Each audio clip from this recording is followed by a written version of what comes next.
শুভেন্দু অধিকারী সাংবাদিক বৈঠক ডেকে একেবারে পরিষ্কারভাবে বললেন যে আপনি যখন দোকানে যান, দোকানে গিয়ে বাজার করেন, একটা ঢ্যাঁড়স কিনলেও সেটাকে আপনি টিপে দেখেন, একটা যখন আপনি আলু কিনবেন সেই আলুটাকেও চারিদিক থেকে ঘুরিয়ে দেখেন যে পোকা টোকা তো নেই তো ভেতরে। এই সমস্ত পর্যবেক্ষণের মধ্য দিয়ে আপনি একটা আলু কেনেন। সুতরাং যখন আপনাকে সরকার ৩৬,০০০ টাকা বছরে দেবে মাথা পিছু, তখন তারা দেখবে না, আইডেন্টিফাই করবে না কারা টাকাটা পাচ্ছে? সেই সময়ই অনেকে বলেছিলেন এই অরূপ বিশ্বাস থেকে শুরু করে মমতা বন্দ্যোপাধ্যায়, তাদের সরকারই আমরা পাল্টে ফেলবো, না থাকবে বাঁশ, না বাজবে বাঁশি, না ওই মেসিকে এনে অপদস্থ করবে, বাংলার নাম খারাপ করবে এই অরূপ বিশ্বাসেরা। তারা চাইছেন পিছিয়ে পড়া মানুষদের প্রতিনিধিত্ব করুন পিছিয়ে পড়া মানুষ। একজন ব্রাহ্মণ, একজন এলিট ক্লাসের মানুষ কখনোই সেই পিছিয়ে পড়া মানুষের বেদনা বুঝতে পারবেন না, সেটাকে যে অনুধাবন করতে পারবেন না। 2011-র আগে পর্যন্ত বাম খুব খারাপ, 15তেও খুব খারাপ, 16তেও খুব খারাপ, 21এও খুব খারাপ। যখনই পালাবদল হয়েছে, না বাম তো খুব ভালো, ওরা তো বিজেপির থেকে কিছুটা হলেও ভালো। এই ঋতব্রত আর সন্দীপন সাহা এনারা কিন্তু দল থেকে বহিষ্কৃত হয়েছেন। কেন বহিষ্কৃত হয়েছেন? কারণ তারা দল ভাঙানোর নাকি কাজ করছেন, তারা অভ্যন্তরে এই তৃণমূল দলকে খোকলা করে দিচ্ছেন। এবার মমতা বন্দ্যোপাধ্যায় আপনারা জানেন, যখন যার পাল্লা ভারী রয়েছে তার দিকে কিন্তু তিনি ঝুঁকে যান। অর্থাৎ মমতা বন্দ্যোপাধ্যায়ের দলের কোনো আইডিওলজি নেই, কিন্তু বামেদের আইডিওলজি রয়েছে। নমস্কার, আমি মানিক মণ্ডল, আপনারা দেখছেন ভারতীয় বাঙালি ইউটিউব চ্যানেল। শুভেন্দু অধিকারীর পুলিশ নাকি মমতা বন্দ্যোপাধ্যায়ের তৈরি করা তৃণমূল কংগ্রেস আজ টুকরো টুকরো করে দিচ্ছেন। মমতা বন্দ্যোপাধ্যায় স্বয়ং অভিযোগ করছেন যে কার্যত টিএমসি পার্টিটাকে একেবারে ভেঙে চুরমার করে দিচ্ছেন এই পুলিশ। সূত্রপাত হয়েছে ঋতব্রত বন্দ্যোপাধ্যায়ের মধ্য দিয়ে। প্রথমে ওনাকে দেখা গিয়েছিল দিল্লির সেই বাসভবনে শুভেন্দু অধিকারীর সঙ্গে দেখা করতে, তারপরে আবার বিধানসভাতে গিয়ে তিনি যিনি স্পিকার রয়েছেন তার কক্ষে শুভেন্দু অধিকারীর সঙ্গে দেখা করেছেন। এখন অনেকেই প্রশ্ন করছেন যে শুভেন্দু অধিকারী বর্তমানে দাঁড়িয়ে একটা ট্যাকটিক্স খাটাতে চাইছেন। তিনি ঋতব্রতদের দলে নেবেন না ঠিকই, কিন্তু তৃণমূল কংগ্রেসেও থাকতে দেবেন না। অর্থাৎ তারা যেন একটা ভিন্ন দল গঠন করেন। আর ভিন্ন দল কোনখানে গঠন হবে? তৃণমূল কংগ্রেসের অভ্যন্তরেই আরেকটা দল। আপনারা দেখেছিলেন মহারাষ্ট্রের সেই একনাথ শিন্দে বলে যে একজন রয়েছেন, তাদের পার্টির যে গঠন। তো একটা পার্টির ভেতরে আরেকটা পার্টির জন্ম, এটা কিন্তু কোনো নতুন কিছু নয়। মমতা বন্দ্যোপাধ্যায় এতদিন ধরে শুভেন্দু অধিকারীকে মির্জাফর বলে এসছেন, অথচ এই মমতাই কিন্তু একসময় কংগ্রেসের সঙ্গে মির্জাফরই করেছিল, যে কংগ্রেস তাকে কনিষ্ঠতম সাংসদ করেছিলেন এবং টিকিট দিয়েছিলেন যাদবপুর লোকসভা থেকে। আর সেই লোকসভা থেকে তাকে কার্যত মন্ত্রিত্ব পর্যন্ত দেওয়া হয়েছিল, মন্ত্রী পদ, রেলমন্ত্রী হলেন, কত রকমের মন্ত্রিত্ব তিনি পেলেন এই কংগ্রেসের দয়ায়। পরবর্তীতে তার তৃণমূল কংগ্রেস তিনি গঠন করলেন, আর সেখানে মুকুল রায় সেই পার্টিটাকে রেজিস্টার করলেন। আজকের দিনে দাঁড়িয়ে মুকুল রায় মারা গিয়েছেন, তিনি আর পৃথিবীতে নেই, কিন্তু মমতা বন্দ্যোপাধ্যায় তৃণমূল কংগ্রেসও আর যেন সেই মুকুল রায়ের সঙ্গেই চলে যেতে বসেছে। কেন বলছি? এই ঋতব্রত আর সন্দীপন সাহা এনারা কিন্তু দল থেকে বহিষ্কৃত হয়েছেন। কেন বহিষ্কৃত হয়েছেন? কারণ তারা দল ভাঙানোর নাকি কাজ করছেন, তারা অভ্যন্তরে এই তৃণমূল দলকে খোকলা করে দিচ্ছেন। এবার মমতা বন্দ্যোপাধ্যায় আপনারা জানেন, যখন যার পাল্লা ভারী রয়েছে তার দিকে কিন্তু তিনি ঝুঁকে যান। অর্থাৎ মমতা বন্দ্যোপাধ্যায়ের দলের কোনো আইডিওলজি নেই, কিন্তু বামেদের আইডিওলজি রয়েছে। মমতা বন্দ্যোপাধ্যায়ের টিএমসিপির কোনো আইডিওলজি নেই, কিন্তু এসএফআই, এসইউসিআই এনাদের কিন্তু আইডিওলজি রয়েছে। সুতরাং এই কট্টরগুলোকে যদি তাদের সঙ্গে মিলিয়ে মিশিয়ে একাকার করা যায়, তবে কিন্তু রাজ্যে তারা একটা কেওয়াটিক পরিস্থিতি তৈরি করতে পারবেন। সে কারণে মমতা বন্দ্যোপাধ্যায় বামদের আহ্বান করছেন, এবং আজ উনি বলছেন যে বামেরাই নাকি ঠিক করেছিলেন এই ঋতব্রতকে বহিষ্কার করে। এটা উনি সাধুবাদ জানালেন বামেদেরকে। এই প্রশংসা তো আমরা অতীতে শুনিনি। 2011-র আগে পর্যন্ত বাম খুব খারাপ, 15তেও খুব খারাপ, 16তেও খুব খারাপ, 21এও খুব খারাপ। যখনই পালাবদল হয়েছে, না বাম তো খুব ভালো, ওরা তো বিজেপির থেকে কিছুটা হলেও ভালো, সুতরাং আমাদের সঙ্গে ওরা জোট করুন এবং আমি আবারও মুখ্যমন্ত্রী হবার স্বপ্ন দেখতে শুরু করি। এই তো পরিস্থিতি। এখন কত লোকের বাড়িতে সিআইডি যাচ্ছে, আর সেই সিআইডিকে দেখে অনেকে ভাবছেন যে আমরা বিজেপিতে যোগ দেব, এবং বিজেপি সেই সিআইডিকে আর বাড়িতে পাঠাবে না। আপনাদের বলে রাখি, পুলিশ এখন নিরপেক্ষতার সঙ্গে অন্তত এই মাসটুকু তো কাজ করছে। আগামীতে কি হয় সেটা সময় বলবে। এই যে বাড়িতে হামলা হচ্ছে তৃণমূল নেতাদের, দলের কেউ খোঁজ পর্যন্ত নিচ্ছে না, এমন গোসা করছেন অরূপ রায়, যারা অতীতে বিভিন্ন রকমের হুঙ্কার ছেড়েছিলেন, বড় বড় কথা এনারাও বলেছিলেন। আজ সেই হাওড়া উত্তরের সেই বিধায়ক, তিনি নাকি অভিমানী হয়েছেন। এখন বিজেপি যখন সরকারে রয়েছে, কত রকমের অভিমান লক্ষ্য করা যাবে। তারা বলবেন আমরা দলে থেকে কাজ করতে পারছি না, তাই আমরা দল বদল করছি। আমরা কোণঠাসা বোধ করছি। মমতা বন্দ্যোপাধ্যায়, অভিষেক বন্দ্যোপাধ্যায় একা দলটাকে একেবারে সর্বগ্রাসে গিলেছেন, গোগ্রাসে গিলেছেন, এই অভিযোগ করে তারা কার্যত তৃণমূল কংগ্রেসটাকে ছেড়ে আস্তে করে ওই কর্নারের দরজা দিয়ে বিজেপিতে ঢোকার চেষ্টা করছেন। এখন বিজেপি তাদের নেন নাকি ওই যে এক্ষুনি আপনাদের বললাম শুভেন্দু অধিকারী যে ট্যাকটিক্স খাটাতে চাইছেন, যে তৃণমূল কংগ্রেস দলটা তো থাকবে, তাদের বিধায়ক তো থাকবে, কিন্তু সংখ্যা নেহাত ওই 20 কাছাকাছি থাকুক, আর বাকি 60 জন একেবারে বিজেপির হয়ে পরোক্ষভাবে কাজ করুন। কেন? কারণ ঋতব্রত বন্দ্যোপাধ্যায়কে যদি বিরোধী দলনেতা করা হয়, তবে তিনি কার্যত আর ওই মমতা বন্দ্যোপাধ্যায়ের কথা শুনবেন না, কারণ উনি তো বহিষ্কৃত। এখন যেটা অভিযোগ উঠেছে, এই ঋতব্রতর নাকি ওনাদের নাকি সই জাল করা হয়েছে, ওনাদেরকে বলাই হয়নি, সেই সই জালের মধ্য দিয়ে নাকি কার্যত চুপিসারে শোভনদেব চট্টোপাধ্যায়কে বিরোধী দলনেতা করে দেওয়া হয়েছে। এখন অনেকেই বলছেন অনেকগুলো বিধায়ক, প্রায় 50খানা বিধায়ক রেডি রয়েছেন, সিগনেচার করে ফেলেছেন ঋতব্রত বন্দ্যোপাধ্যায়ের সেই বিরোধী দলনেতা হবার স্বাক্ষর, সেটা কিন্তু অলরেডি পড়ে গিয়েছে 50-এর বেশি। অভিষেকের কালীঘাটের বাড়িতে এখন সিআইডি যাচ্ছে। সে কারণে অভিষেক বন্দ্যোপাধ্যায় বলছেন যে আমি যে সই যে কাণ্ড হয়েছে, অর্থাৎ আমার দ্বারা কোনো রকমের সইজাল করা হয়নি, যা করেছি আমি বেশ করেছি, আমি সাধারণ সম্পাদক। যে সাধারণ সম্পাদক আজকে উনি কেন্দ্রীয় দল উনি দাবি করছেন, সেই কেন্দ্রীয় দল কি আদৌ কেন্দ্রীয় দল রয়েছে? এখন এই দল কালীঘাট কেন্দ্রীয় দল হয়ে গিয়েছে। কালীঘাট কেন্দ্রিক দল এতদিন ছিল, আর বর্তমানে দাঁড়িয়ে সেই কালীঘাটটাও যেন সংকুচিত হচ্ছে, আরও সংকীর্ণ হচ্ছে। তো কালীঘাটের বাড়িতে যখন সিআইডি যাচ্ছেন, তখন নাকি তাকে ডাকা হয়েছে, এই অভিষেক বন্দ্যোপাধ্যায়কে ভবানী ভবনে ডাকছেন সিআইডি। যে সিআইডি দিয়ে ওনারা সিট গঠন করে কত রকমের তদন্ত করতেন, আর বলতেন আমাদের সিবিআই এর প্রতি ভরসা নেই, আমাদের সিআইডি যথেষ্ট। কেন? সিআইডির কি পোটেনশিয়ালিটি নেই? এইভাবে তারা বলতেন। আজ তারা কোথায়? আজ সেই সিআইডিকে তারা আক্রমণ করছেন, বলছেন সময় চাইছেন। উনি বলছেন আমি 14 দিন বাদে সেখানে যেতে পারবো, ভবানী ভবনে যেতে পারবো। এখন প্রশ্ন উঠছে যে 14 দিন কেন লাগবে? ওনার যেটা যুক্তি, যে সোনারপুরে দাঁড়িয়ে ওনাকে যেভাবে আক্রমণ করা হয়েছিল, তার ক্ষত এখনও দগদগে রয়েছে। সেখান থেকে তিনি এখনও মানসিকভাবে বেরিয়ে আসতে পারেননি, শারীরিকভাবেও তিনি কিন্তু একেবারে বেগ পেতে হচ্ছে তাকে।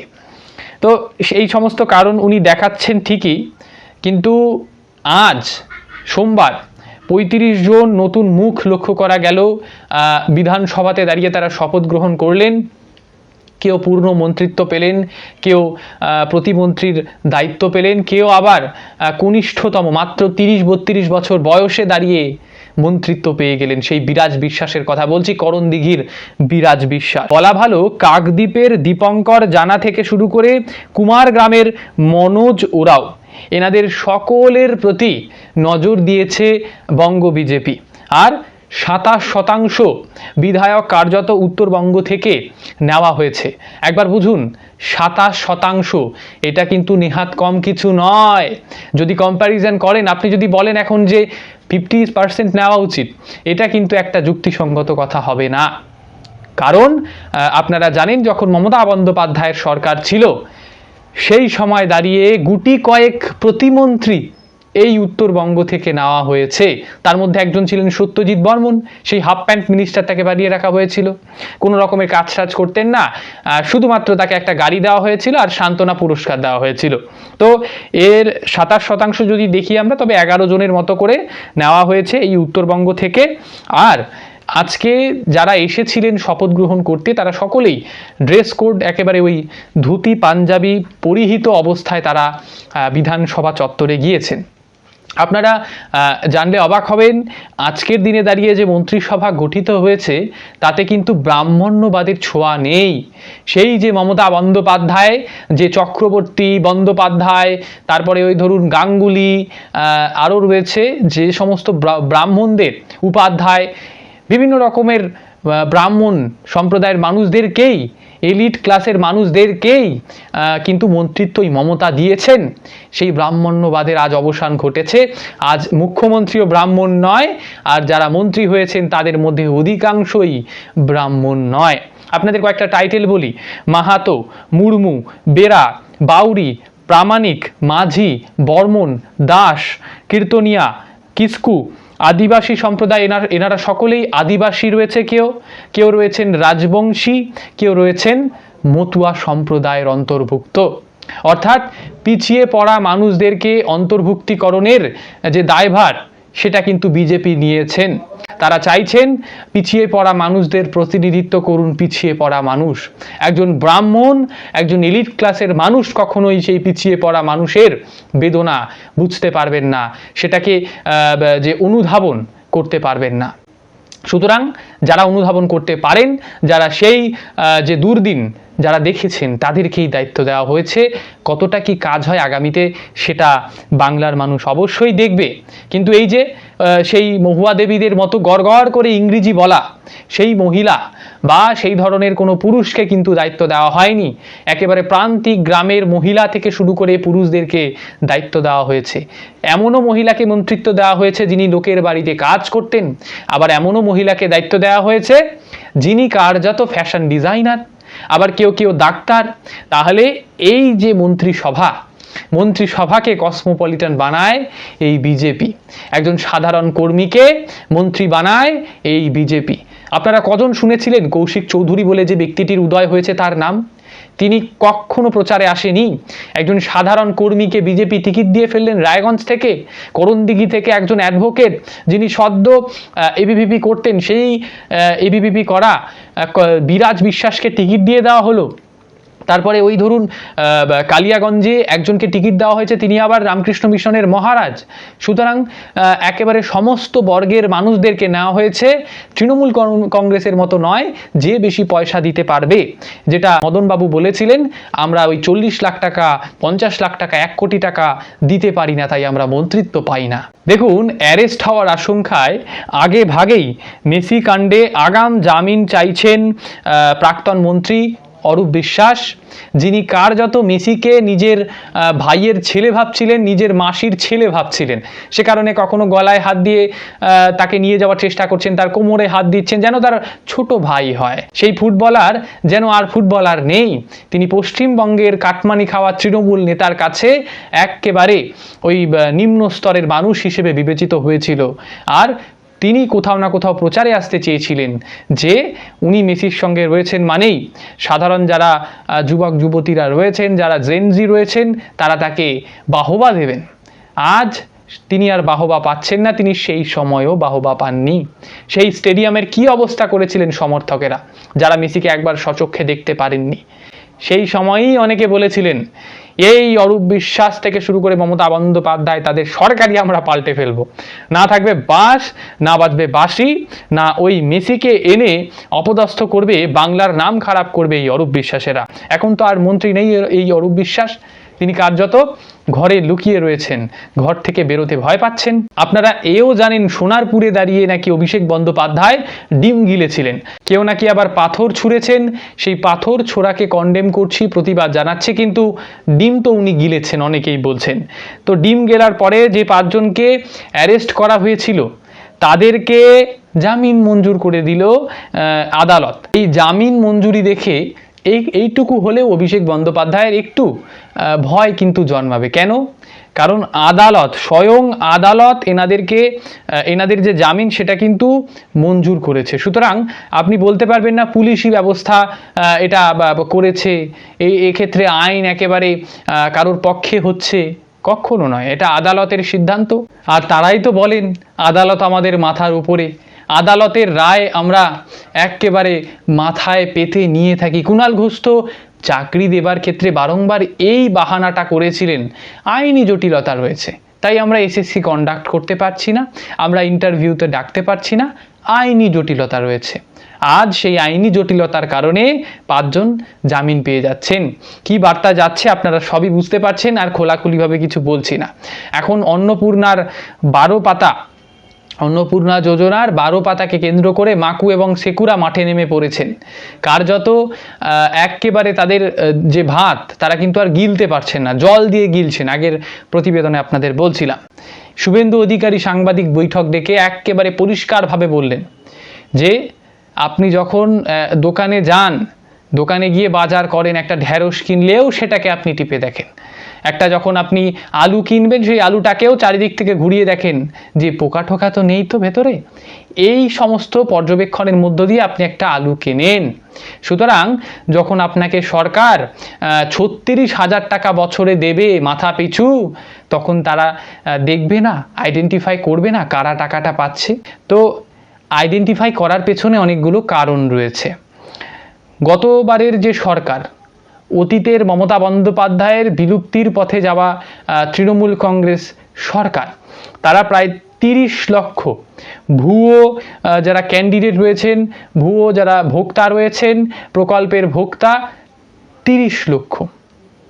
এবার আপনি আমায় বলুন, 30 লক্ষ মানে প্রায় 450 কোটি টাকা সাধারণ মানুষের ট্যাক্সের টাকা দান খয়রাতির মধ্য দিয়ে তৃণমূল নেতাদের পকেটে ঢোকানো, তা আবার 450 কোটি টাকা।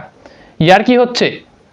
এই 450 কোটি টাকা বছরে দাঁড়ায় প্রায়, গুণ করলে পরে আপনারা পাবেন প্রায় 54, মানে ওই ধরুন 5,400 কোটি টাকা। এই 5,400 কোটি টাকা কাদের টাকা? তৃণমূল কংগ্রেস দলের টাকা, নাকি মমতা বন্দ্যোপাধ্যায়ের পৈতৃক সম্পত্তি সেটা, নাকি অভিষেক বন্দ্যোপাধ্যায়? এই টাকা সাধারণ জনগণের ট্যাক্সের টাকা। সুতরাং সেই ট্যাক্সের টাকা যেন নয় ছয় না হয়, সে কারণেই এই 12 পাতার ফর্ম করা হয়েছে। বিন্দু মাত্র সংশয় রাখার কোনো প্রয়োজন নেই যে আগামীতে আপনারা এই যোজনার অন্তর্ভুক্ত হবেন না। নিশ্চিতভাবে যদি আপনার যদি এলিজিবিলিটি থাকে, যদি কেউ সরকারি চাকরি না করেন, ক্রাইটেরিয়া তো এখনও কিছু বলেনি তেমনভাবে।